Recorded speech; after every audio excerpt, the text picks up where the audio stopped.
Hey, folks, there's something that really has been concerning me for a long time. It's the infrastructure throughout New Zealand.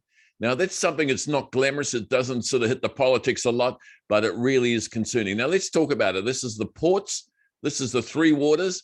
This is energy. This is internet, transport. Anything in terms of infrastructure in New Zealand is just necessary and needs a lot of attention.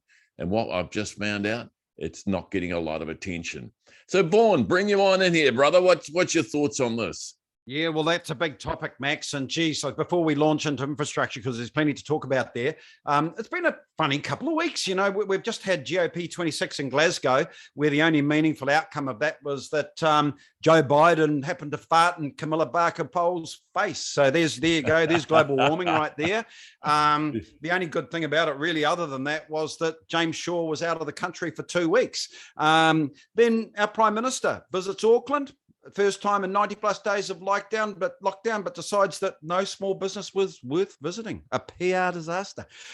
Weird times, Max. But anyway, I digress. Infrastructure, or should we say lack of. And absolutely, as you pointed out, someone wrote today that the infrastructure sector is at a fork in the road.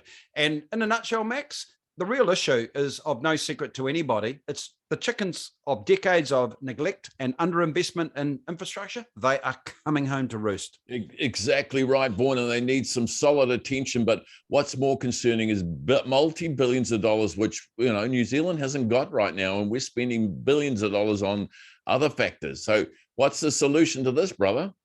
Yeah, well, you know, there was an article in the paper today, and I won't throw her name under the bus because I'm not going to be that positive about it, but GM of Infrastructure New Zealand.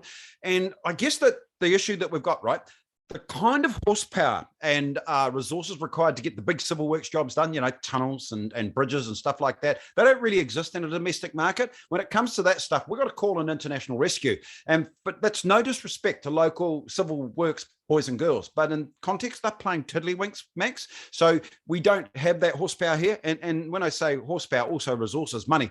Local governments for far too long have really just acted as local repair and maintenance agents, you know, like big stuff like mowing the lawns at the park and replacing blowing light bulbs and street lamps. So those decades of councils running that business model means the foundations of our infrastructure is literally crumbling under our feet. But you got to say, Vaughan, you know, the fact that they've grabbed three waters, you know, I wasn't too happy about that. But my understanding, it's worth $50 billion. Now, my further understanding is it's going to cost 4 times that to get the infrastructure of our water system throughout New Zealand up to standard. That's $200 billion, which, you know, I don't know if we've got it. And well, so that's the major factors. Let's just stick with the three waters thing, because that's a great place to start with infrastructure, you know, our water utilities.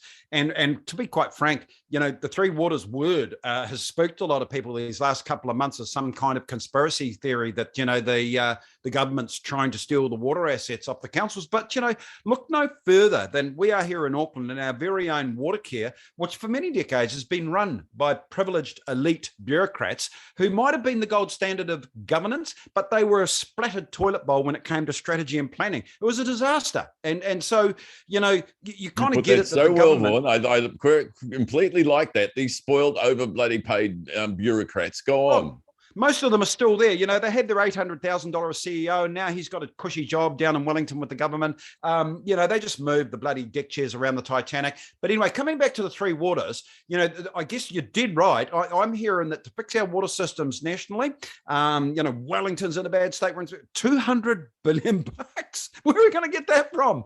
And so it's you know, we've just spent 130 keeping our nose above the tide line in the pandemic. So look, I guess the good news, Max, is the work does have to be done, which means we've got decades ahead of infrastructure works, which means there is really good news for civil construction companies in New Zealand. They're going to have plenty to do. Hey, actually, I will say the name of the GM of New Zealand Infrastructure, because I reckon it'd be great to get her in here and debate this. It was Claire Edmondson. And Claire, come on in, and I'd like to interview you too, and to get your views on this, because you've said some things there I quite like.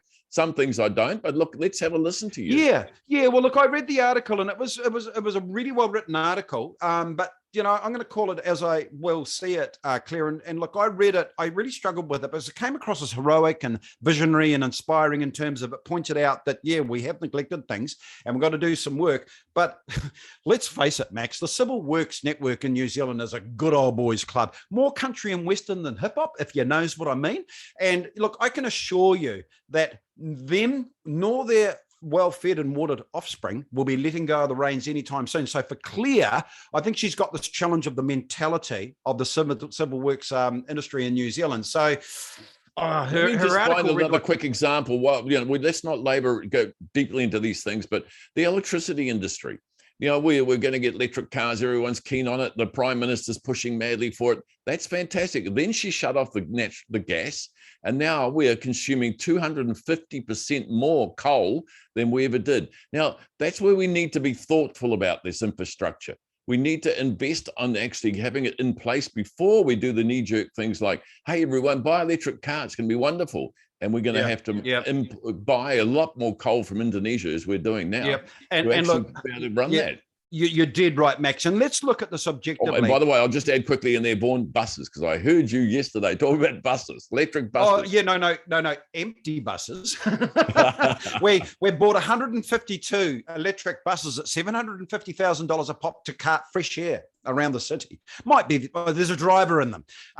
But, coming back to infrastructure, you distracted me, Max. I know. I couldn't help myself. I knew you'd go off on a tangent. Yeah, that's right. You threw a bloody cat amongst the pigeons there. But anyway, coming back to infrastructure, I think the key issue here is that you can't dump this on any single government. It's been decades of neglect, but quite frankly, our water pipes are collapsing. Our utilities are falling apart, and it's actually hundreds of billions of dollars. Let me just add two more to that, Vaughan, that list. We got internet right now. There's a lot of rural communities. You and I tried to interview two politicians recently, and their internet wouldn't even let them actually talk online to us. So these guys live rurally. Oh, that's a disgusting mess that needs to be fixed. Our transport issues, folks. Unfortunately, our transport systems are not good between our cities and those rural communities. You can't get in a bus and just go there, or get in a train like you used to in the old days. These things need to be fixed, and they're going to cost a lot of money, but we need to focus on them now. Max, I'll back up to that internet. So are you saying that the internet in the rural areas is pretty poor? Yes, I am. Okay. No. Well, this is a light bulb moment, bro. You've just answered for me why the rollout of the vaccine has been so tough and a bit slower for Māori. Māori, as we know, are mostly dispersed into the rural areas. We didn't get the email. There you go. You remember we interviewed a guy from ACT, and we just couldn't get him one day. It was a thunderstorm out there because his internet wouldn't make it. And, the public transport between cities is shocking. And actually outside Auckland and Wellington, who get all the best transport, and Christchurch, those other communities are not getting it. When that's got to be fixed. But look, there needs to be thought into this. Don't knee-jerk and buy a whole electric buses when we don't even have... We're going to buy coal to run an electric bus. Yeah, but to be fair, Max, that thing where you're talking about the ACT, because I do remember whenever we'd had a national person in here, and I do know that it's generally government policy that opposition MPs get crap internet routers near their homes, and the government of the day gets awesome ones. So that's quite normal. That's kind of a strategic government thing. Oh, it's a conspiracy theory. All right, buddy. Good to see the blah, blah, blah today. It was really good. We'll let Pastor Brian Tamaki in here next. There'll be nuts jobs unlimited. Oh, she's getting a bit loose here, bro. What were we talking about? Infrastructure. That was Vaughan Winiata doing a whole lot of blah, blah, blah today, and Max Whitehead, by the way. And that's the last word. I'm going to try and shut